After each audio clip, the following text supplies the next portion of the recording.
Muito boa tarde a todos. Antes de conversarmos um pouco, de conferirmos um pouco e transportarmos um pouco este tema em conjunto, quero agradecer imenso ao Santuário de Fátima, na pessoa do Sr. Reitor, esta honra que me deu de estar neste lugar santo a falar sobre um tema que, enquanto católico, me diz muito. É óbvio que chego a esta casa como peregrino. Creio que não é possível encontrar este lugar de outro modo, por outra via que não seja a da peregrinação. Creio que quem me acompanha hoje sentirá o mesmo e agradeço a vossa presença. Obviamente, ao falar de peregrinação, não falo dessa oração corporal em que o movimento se transforma em comoção e a comoção em encontro. Falo da aprendizagem inerente à raiz do peregrino, não só aquele que atravessa os campos ou transpõe barreiras, mas sobretudo o ser que despe as suas certezas e vai construindo com humildade as suas convicções, assumindo-se como aprendiz e como estrangeiro neste mundo. Nessa condição, aqui chego. E ao contrário do que é costume nestas ocasiões, tenho pouco para vos ensinar. Venho, diga-se de passagem, aprender convosco, com o vosso olhar, com os vossos gestos, com os vossos passos, com o sussurrar das vossas palavras em oração. Nunca me foi dado até hoje colocar a mochila às costas e vir de longe caminhando até este santuário. Nunca tive essa graça. E todavia sei que não passo de um peregrino, de um aluno, de um aprendiz na escola da fé, da esperança e da caridade. Recordo, neste momento, a multidão a boquiaberta que vai ouvindo aquele rapazinho de 12 anos no Templo de Jerusalém e discute as suas palavras. Serei talvez um daqueles homens que escuta com espanto o seu verbo, o verbo de Jesus, tentando entendê-lo e sabendo bem demais que a aproximação ao mistério nunca resultará na sua inteira compreensão. Como dizia um escrito místico anónimo do século XIV, podemos forçar a nuvem e devemos forçá-la, mas estamos conscientes de que nunca se dissipará por completo. Não é fácil dissertar sobre o Imaculado Coração de Maria neste lugar, ladeado pelas preciosas relíquias dos pastorinhos de Fátima. Melhor fora manter-me em silêncio ou quase em silêncio, escutando apenas, como aconselha um dos livros sapienciais do Antigo Testamento, e dizendo pouquíssimo. Os conselhos de Jesus ben de Sirá oferecem-me todavia um aguilhão, que, sendo movido pela prudência, me defende e me incita: aplica-te àquilo que te for ordenado, desde que mantenha os pés na terra e nunca esqueça que sem pupila me faltará sempre a luz. Perdoem, assim, a este aprendiz qualquer deslize que manifeste na sua intervenção. Suplico-vos, usando as palavras do grande São João Paulo II, cuja memória está tão viva neste santuário: se eu me enganar, corrijam. São escassíssimas as referências bíblicas a Nossa Senhora. Em menor número são ainda as palavras que dela são registadas nos Evangelhos e nos restantes escritos do Novo Testamento. Embora mereça diversas menções nos primeiros 2 capítulos atribuídos a São Mateus, é quase ignorada por São Marcos. São João dá-lhe relevo e expressão ao contar-nos o milagre de Caná, mas pouco mais diz sobre a Virgem, apesar de testemunhar a sua presença no Calvário, onde Jesus lhe entrega como filho o discípulo que ele amava. São Lucas posiciona-se de outra forma em relação à mãe do Salvador. Tão importantes e distintas são as informações que fornece no seu Evangelho que já houve quem o considerasse o evangelista mariano por excelência. Existindo inclusive a convicção de que a sua investigação terá beneficiado do testemunho direto ou indireto de Maria. É a hipótese a considerar. Tanto mais quanto este escritor, como nenhum outro, teve a preocupação de nos assegurar de que o seu trabalho resultara de uma investigação cuidadosa e exata de tudo desde a origem, prosseguindo o labor de outros que já haviam empreendido a composição de uma narração dos factos que entre nós se consumaram, recorrendo à transmissão daqueles que haviam sido suas testemunhas oculares. Tendo em conta a omnisciência revelada pelo seu narrador, que não me parece apenas retórica nem sequer literária, vejo-me obrigado a concordar com a leitura de dois eminentes teólogos, os bem conhecidos Karol Wojtyła e Józef Ratzinger. Dizem que o Evangelho segundo São Lucas remete para a fonte onde bebe a sua narração. Respira verdade ao indiciar a existência de testemunhos oculares e, sobretudo, de Maria como fonte principal da narração. Lucas apresentou a Teófilo uma apologia da fé cristã para que ele reconhecesse a solidez da doutrina em que fora instruído. A mesma finalidade se torna patente nos nossos dias, tenhamos nós a ousadia de nos assumirmos enquanto teófilos, ou seja, como amigos de Deus. As palavras do narrador de São Lucas, se não oferecem qualquer retrato físico de Maria, permitem, em contrapartida, delinear o perfil psicológico e espiritual de Nossa Senhora. Se o texto de São Mateus põe a tónica em São José, ao relatar os seus sentimentos, as suas experiências místicas e as suas decisões como guardião discreto, humilde e silencioso da sua esposa e do menino, nesse terceiro Evangelho a Virgem surge com todo o relevo. Vale a pena relembrar os verbos que exprimem as suas ações e reações. Perante a saudação do arcanjo São Gabriel, perturbou-se e interrogou-se sobre a forma e conteúdo daquelas palavras. Ousou questionar o mensageiro divino sobre o modo como aconteceria a concepção do menino e só depois de esclarecida aceitou a sua missão. Ao visitar Santa Isabel, respondeu à exclamação entusiasmada da sua parente com alegria, glorificando e engrandecendo Deus.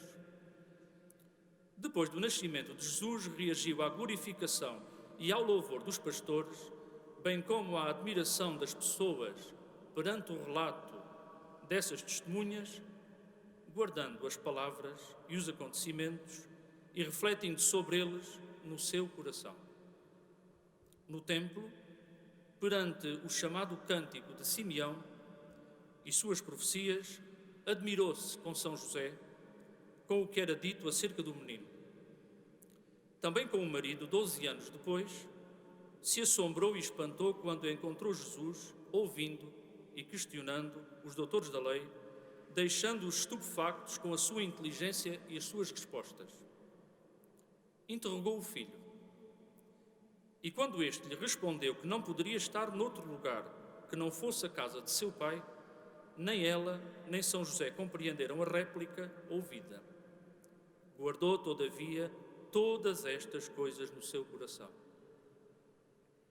Se estruturarmos mentalmente uma sequência, perceberemos que Maria é a mulher que se perturba e se interroga, questiona, aceita, se alegra e glorifica Deus, se espanta e assombra, nem sempre compreende as palavras ouvidas e os acontecimentos extraordinários, mas guarda-os na memória e, sobretudo, reflete sobre eles.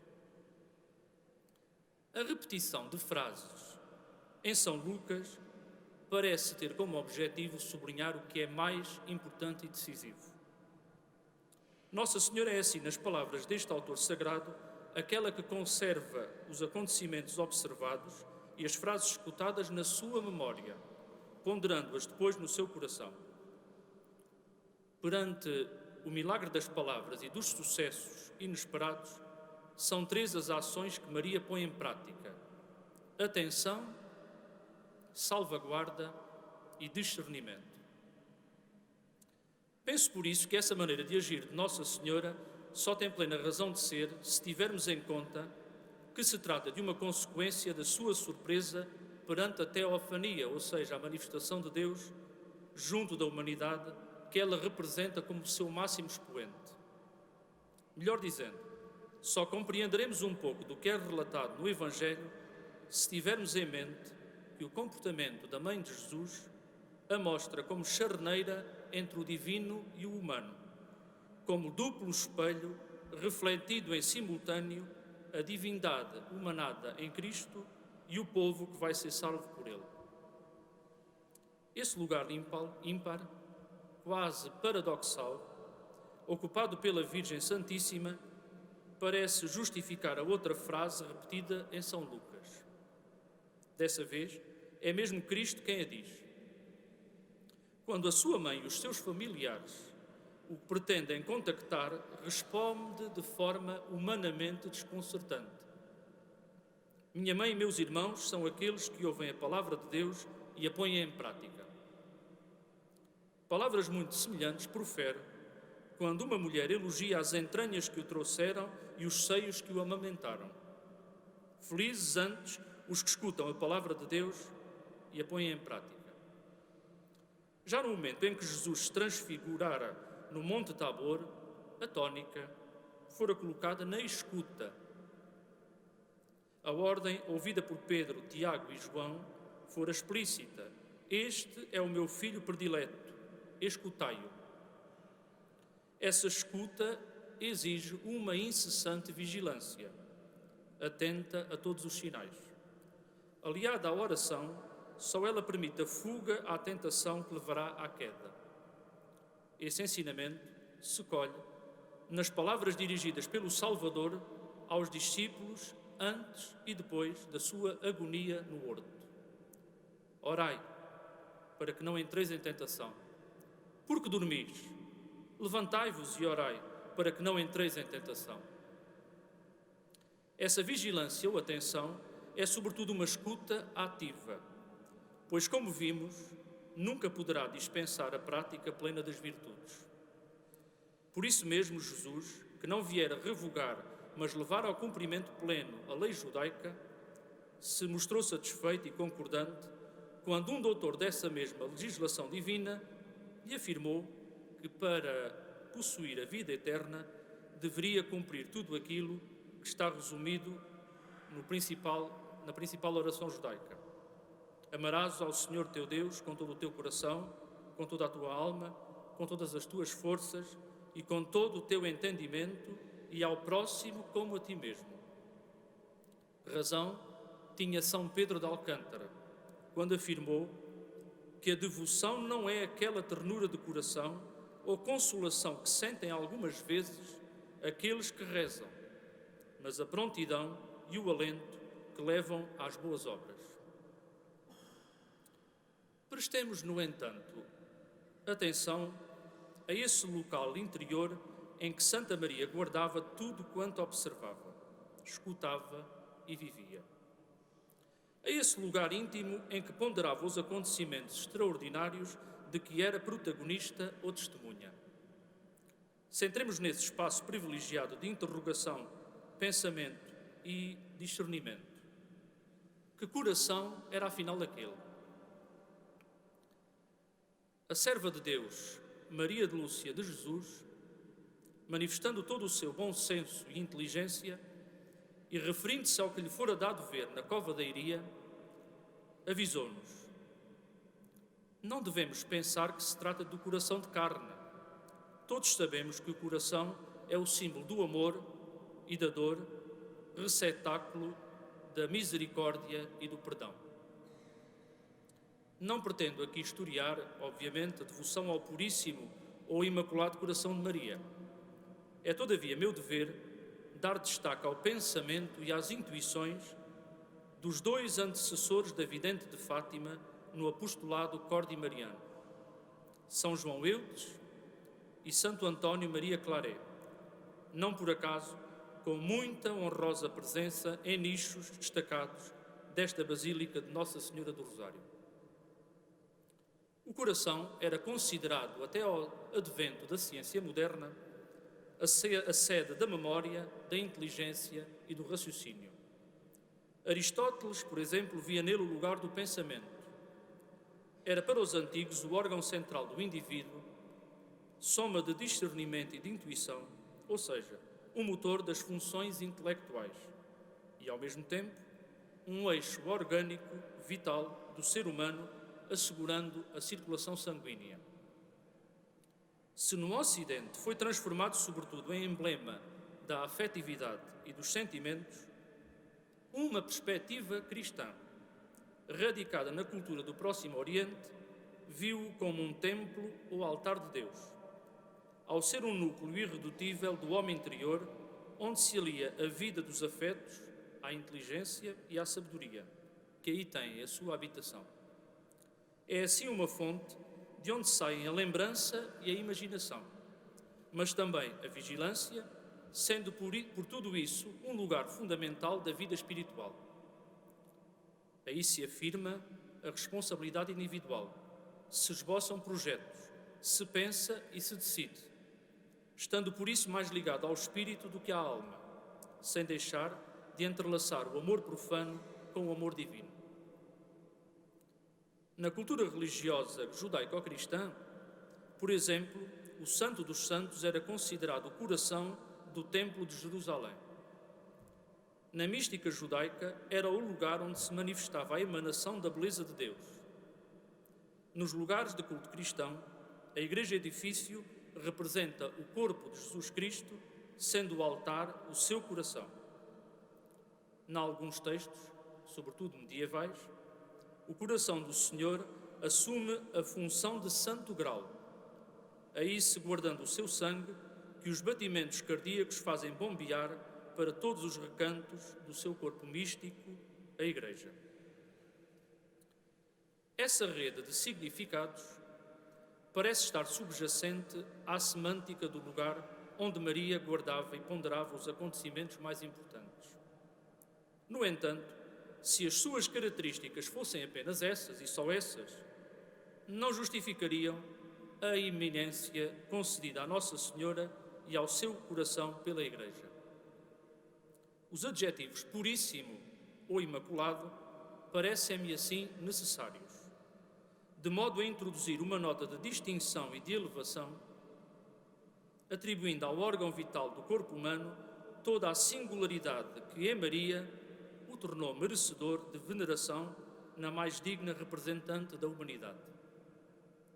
A pureza desse motor do ser teve e tem de ser elevada à máxima potência, para que a atenção seja captada. Estamos perante uma qualidade misteriosa, que podemos entender, embora com insuficiência, a partir das palavras de Pierre Teilhard de Chardin. Diz ele: o coração puro é aquele que, amando Deus acima de todas as coisas, sabe também vê-lo difundido em toda a parte. Quer se eleve acima de todas as criaturas, até uma apreensão quase direta da divindade, quer se atire, segundo o dever de todo o homem, para o mundo a aperfeiçoar e a conquistar, o justo só a Deus presta atenção. O prémio concedido aos bem-aventurados que atinjam tal pureza está garantido nas palavras de Cristo registadas no Evangelho segundo São Mateus. Felizes ou bem-aventurados os puros de coração, porque verão a Deus. São João Eudes, no século XVII, considerou por tudo isso que seria necessário ir mais longe para que se difundisse o culto do coração, onde Nossa Senhora guardava memórias e construía pensamento inteligente além da razão. percebeu que a valorização desse centro da Virgem só poderia ter lugar se correspondesse a uma tríade. Sendo apenas um, o coração imaculado de Maria corresponde de certo modo a uma trindade. Definiu assim que esse motor da fé corresponde a três corações distintos, mas coincidentes. A devoção dirige-se aos três em simultâneo. Temos, em primeiro lugar, o coração corporal, não só a parte mais nobre do seu organismo, mas também um princípio de vida, dali partindo o sangue, ali chegando e ali se purificando. É um órgão que nunca adormece, sendo em Maria o centro de uma razão purificada, em que todas as paixões são imaculadas. O santo francês sublinha que foi esse o local de partida do sangue que depois circularia pelo corpo de Cristo, sendo por isso semente do Verbo encarnado e, em consequência, altar do amor divino. Ninguém deve assim esquecer que nos primeiros tempos de gestação, o coração da Virgem era, ao mesmo tempo, o coração humano do seu filho. Existe depois aquilo a que São João Eudes chama o coração espiritual de Mãe de Deus, a sua alma raciocinante que, pela ação do Espírito Santo, se torna vida cristã, princípio da vida intelectual e moral. Nele se contêm as perfeições naturais e sobrenaturais de Maria, a memória, a inteligência, a vontade, bem como a plenitude da graça e das virtudes, a mais excelsa beleza e uma vida admirável que gerou em simultâneo o mais alto amor a Deus e o mais alto amor ao próximo, inseparáveis. O sacerdote gaulês sublinha que o seu coração corporal simboliza o espiritual, comparando-os a um oceano em que a largura representa a imensidade do seu amor a Deus e o comprimento, a extensão da sua caridade pelos homens. O coração imaculado de Maria contém, por fim, um coração divino, espelho da Santíssima Trindade. Dentro dele permanece Jesus, que aí vive e reina, tudo aí sendo e fazendo, alma da alma de sua mãe e vida da sua vida. Dele procede a vida divina de que goza Nossa Senhora. Estreitamente unido ao seu coração espiritual e ao seu coração corporal, o coração divino que existe em Maria Santíssima é assim exterior à sua pessoa. Ela e Jesus estão unidos, embora sejam distintos. Daí que na leitura de São João Eudes, a dupla devoção ao Sagrado Coração de Jesus e ao Imaculado Coração de Maria resulta de um desdobramento expressivo de um único órgão misterioso. Entendo, por conseguinte, que a devoção a Maria deve ser algo semelhante ao primeiro degrau de uma escada que nos conduz a Deus por intermédio de Cristo. Santo António Maria Claret, já no século XIX, não andou muito longe das considerações do seu antecessor francês, de quem recebeu alguma influência. Deu-lhes, todavia, nuances que devem ser valorizadas, pois aclaram o significado desta devoção católica. No século XIX, as imagens do coração de Maria eram designadas Mãe do Divino Amor. E é nesse âmbito que o santo catalão desenvolve a sua doutrina e também a sua oração, implorando ao centro vital e espiritual da Virgem, fornalha e instrumento de amor, como ele afirma, a concessão desse sentimento sublimado. Segundo afirma um seu estudioso, o apostolado praticado por Claret baseou-se nas profecias do Gênesis e do Apocalipse. O coração da Imaculada era assim para ele o centro de todo o ser de Maria, mãe do Cristo total, o qual manifesta uma estratégia divina destinada a vencer a influência do mal por intermédio da descendência de uma mulher sublimada.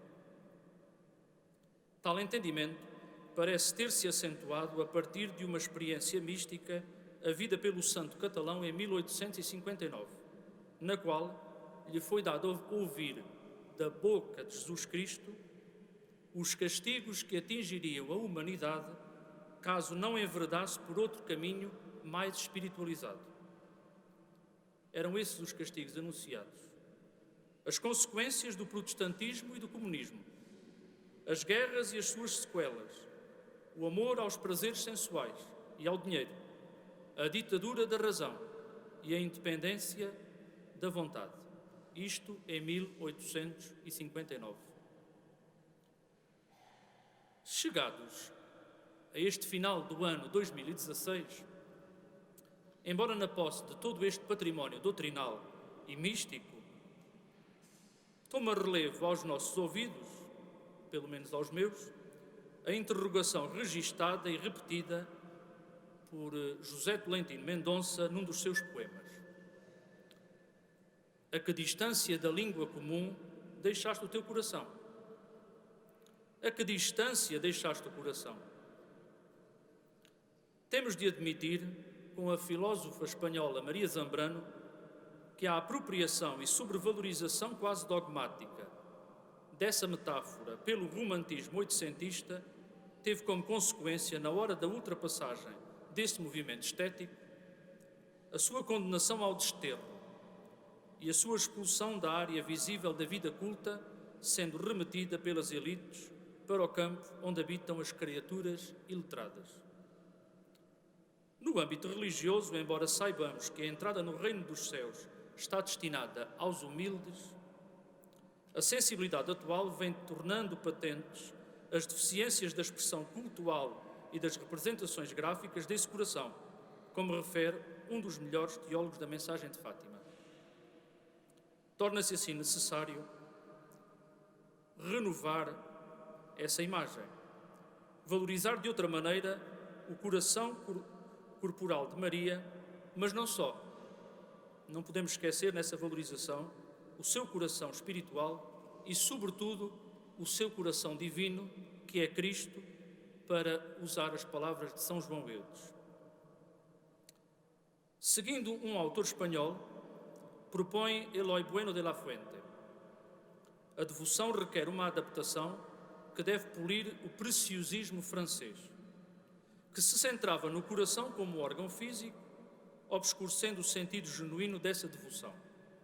No entanto, essa mesma devoção depositou na Igreja o que é mais positivo, o lugar da graça habitado pela Trindade. Há, por isso, um pressuposto sólido para aprofundar essa devoção a partir da teologia adequada e mostrar claramente o seu significado. Colocar o próprio coração nos desgraçados, naqueles que estão à espera de consolo e de força para a esperança. Talvez o melhor caminho seja aquele que se bifurca, permanecendo unido. Retornar à leitura, à meditação e à imitação das palavras e das atitudes de Maria registadas nos Evangelhos. E, em simultâneo, escutar o que diz a mulher vestida de sol quando caminha no cimo das árvores, para que nunca aos outros falte a palavra, o amor, a presença mais pura. Talvez assim se fortifique uma verdadeira espiritualidade cordial, tão urgente no mundo perigoso e ardiloso em que vivemos. Parecem-me sábias as palavras do Papa Emérito Bento XVI, escritas ainda enquanto cardeal no seu comentário teológico ao chamado Terceiro Segredo de Fátima. Diz Sua Santidade: o termo coração na linguagem da Bíblia significa o centro da existência humana, uma confluência da razão, vontade, temperamento e sensibilidade, onde a pessoa encontra a sua unidade e orientação interior. O coração imaculado é, segundo o Evangelho de São Mateus, um coração que, a partir de Deus, chegou a uma perfeita unidade interior e, consequentemente, vê a Deus.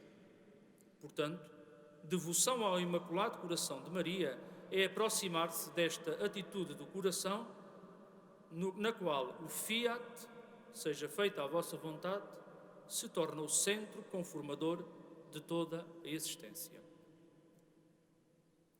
Refrescando de algum modo, digo eu, a imitação de Cristo propagada no final da Idade Média e no início do Renascimento pela devócio moderna, a imitação de Maria, que nos é proposta, terá de passar, antes de mais, pela prática humilde, mas esforçada, das suas virtudes imaculadas registadas pelo autor do terceiro Evangelho. Sem recusarmos o temor, a perturbação e a reverência perante as manifestações de Deus, devemos interrogar a sua palavra, a palavra de Deus, sem cessar, procurando entender a sua vontade e aceitando-a, respondendo-lhe com alegria, engrandecendo-o e glorificando-o. Quem interroga, roga ao mesmo tempo. E esse caminho nunca deve dispensar o entusiasmo. Nem sempre compreendemos esse verbo, é verdade.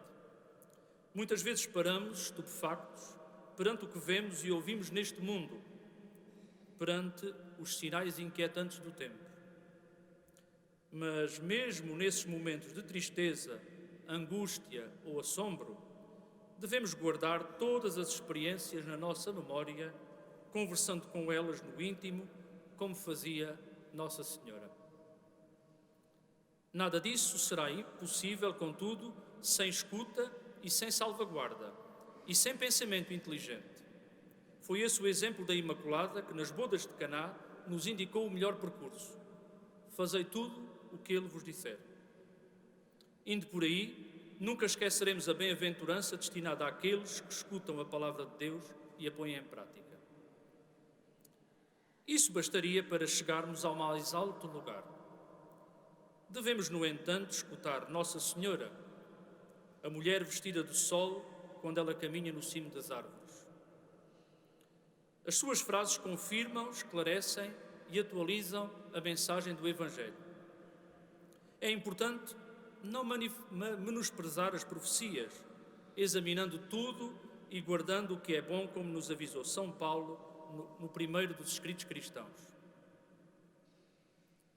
Desde o princípio dos acontecimentos sobrenaturais de Fátima, que o coração imaculado surgiu ao lado do Sagrado Coração de Jesus como instrumento salvífico. Logo em 1916, o anjo assegurou aos pequenos pastores que os corações de Jesus e Maria estavam atentos à voz das suas súplicas, afirmando meses depois que eles tinham sobre eles desígnios de misericórdia. Esse mesmo protetor de Portugal lhes indicou, na oração à Santíssima Trindade, que o centro vital da Virgem e de Cristo seria instrumento de conversão dos pecadores. Sabemos, por intermédio de uma interrogação do beato Francisco Marto, conservada por sua prima, que esse coração, apresentado aos videntes pela Senhora mais brilhante que o sol, espalhava pelo mundo essa luz tão grande que é Deus.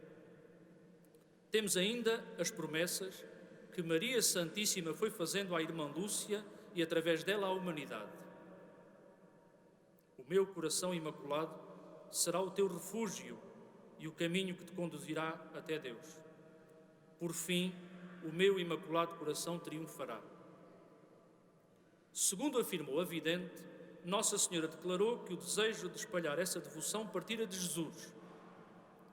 Na sua leitura avisada, tal vontade teve como finalidade a conversão dos seres humanos, ou seja, levá-los a mudar de vida, acentuando a sua doação, a íntima estima, a veneração e o amor a Deus e ao próximo. Embora sentindo-se um instrumento pobre, a serva de Deus percebeu que essa imitação de Maria, como degrau da escada que nos levará a subir ao Altíssimo, é de algum modo o surgimento de uma nova árvore da vida, plantada por Deus no jardim do mundo. Podemos comparar esse coração a uma superfície espelhada que reflete sobre a humanidade, o Verbo encarnado. Diz a serva de Deus, irmã Lúcia. Esta palavra de Deus é o laço que une todos os filhos no coração da mãe. Aqui se escuta o eco da palavra do Pai, porque Deus encerrou no coração de Maria a sua palavra, o seu Verbo eterno. Lúcia, atenção, Lúcia não interpretou o que viu e o ouviu.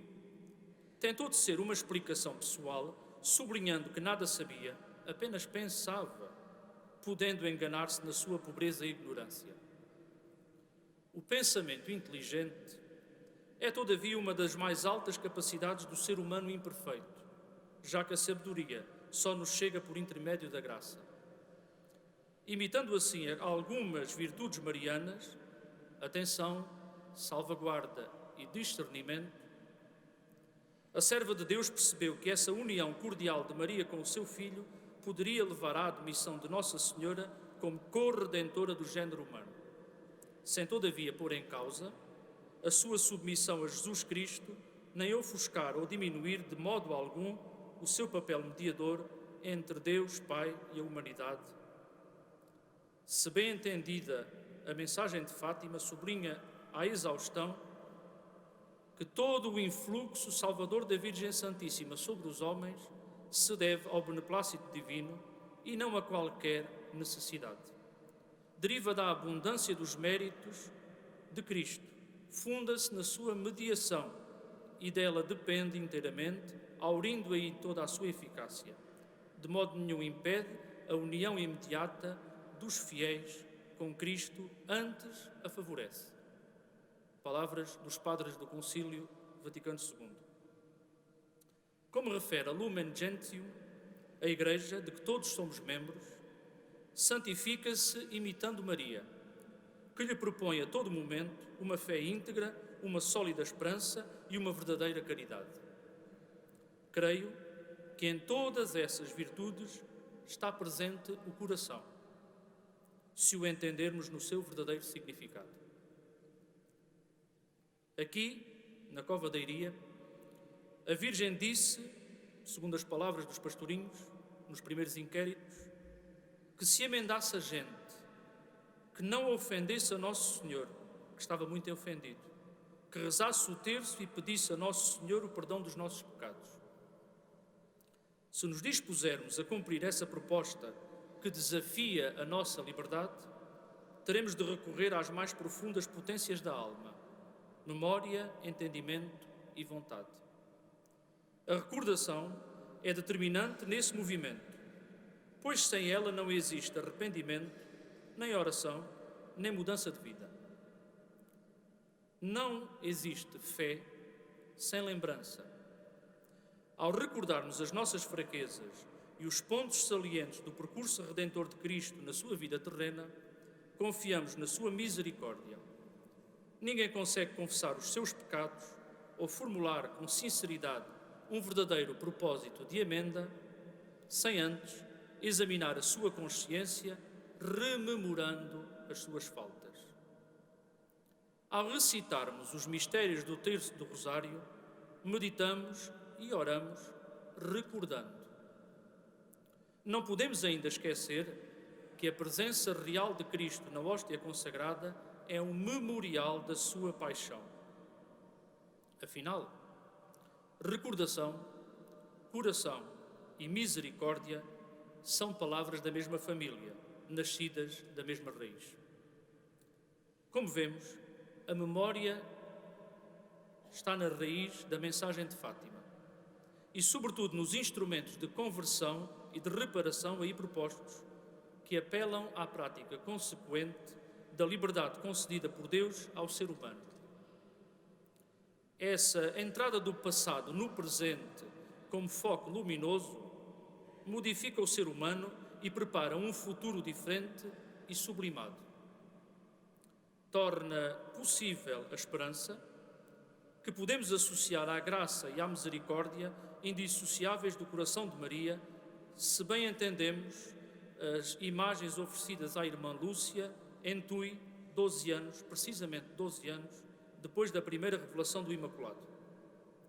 Essa virtude teologal não se ausenta ainda do chamado terceiro segredo de Fátima, nem sequer da visão recebida pela vidente no dia 3 de janeiro de 1944, apesar de estarmos perante previsões catastróficas.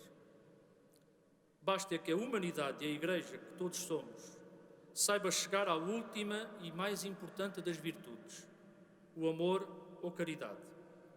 Amor a Deus e amor ao próximo, dando plena concretização aos desígnios de Deus, radicados nesses dois vocábulos que a serva de Deus, Maria Lúcia, viu sob o braço esquerdo da Virgem, precisamente aquele que mais perto nasce do seu coração.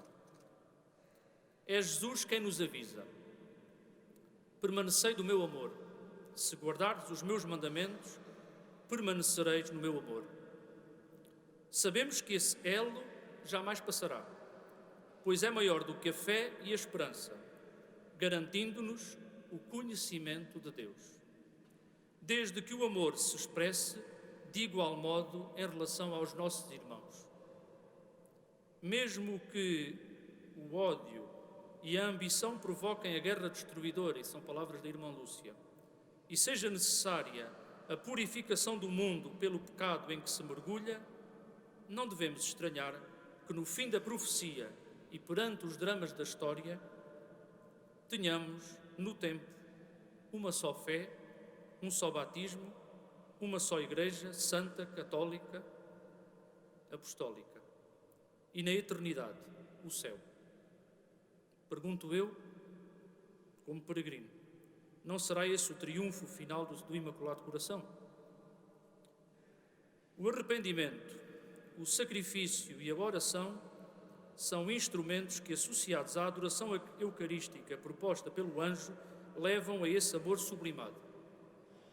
O coração imaculado, cercado de espinhos, síntese imagética de Maria e de Cristo, constitui a sua expressão visível.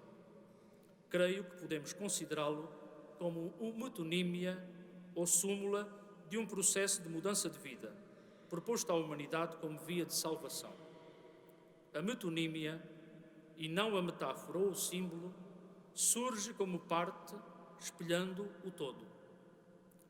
É esse todo inapreensível que obriga ao segredo e ao silêncio orante e pensante. As atitudes exemplares de Maria assim nos apontam.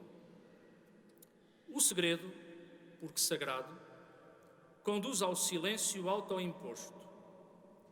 Estamos perante a via que leva à consagração. Maria e Jesus são essa via. O meu coração imaculado será o caminho que te conduzirá até Deus. Eu sou o caminho, a verdade e a vida. Tal estrada destina-se a todos mesmo, sem exclusões, porque todos somos peregrinos, tenhamos fé ou não, como dizia a irmã Lúcia. Quem por ela marche, talvez um dia chegue à condição de verdadeiro adorador em espírito e verdade.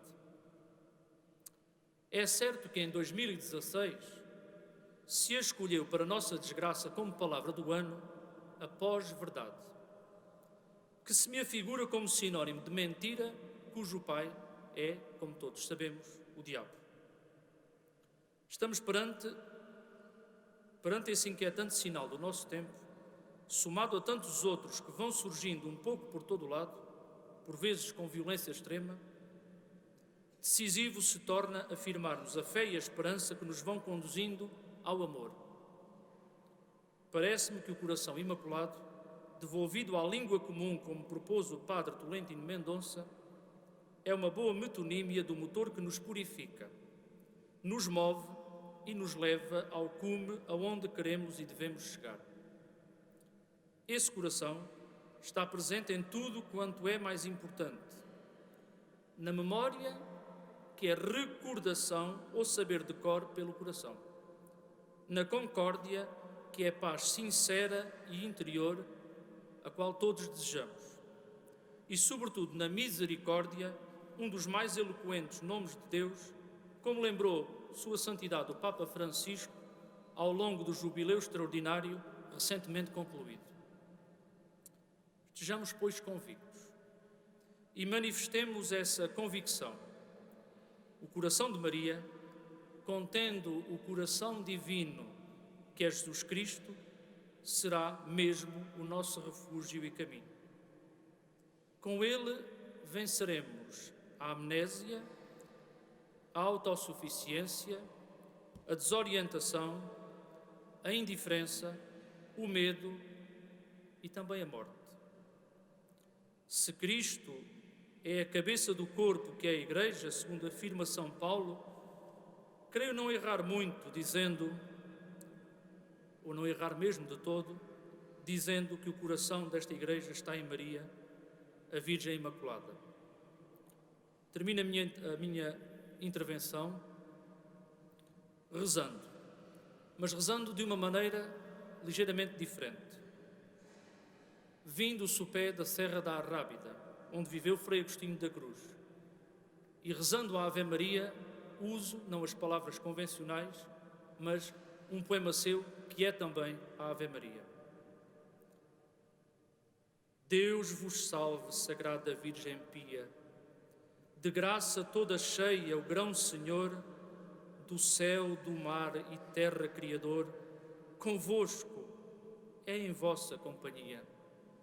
Bendita entre as mulheres sois, Maria, bendito Jesus, nosso Salvador, fruto do vosso ventre que sem dor nasceu em pobre Lapa em noite fria.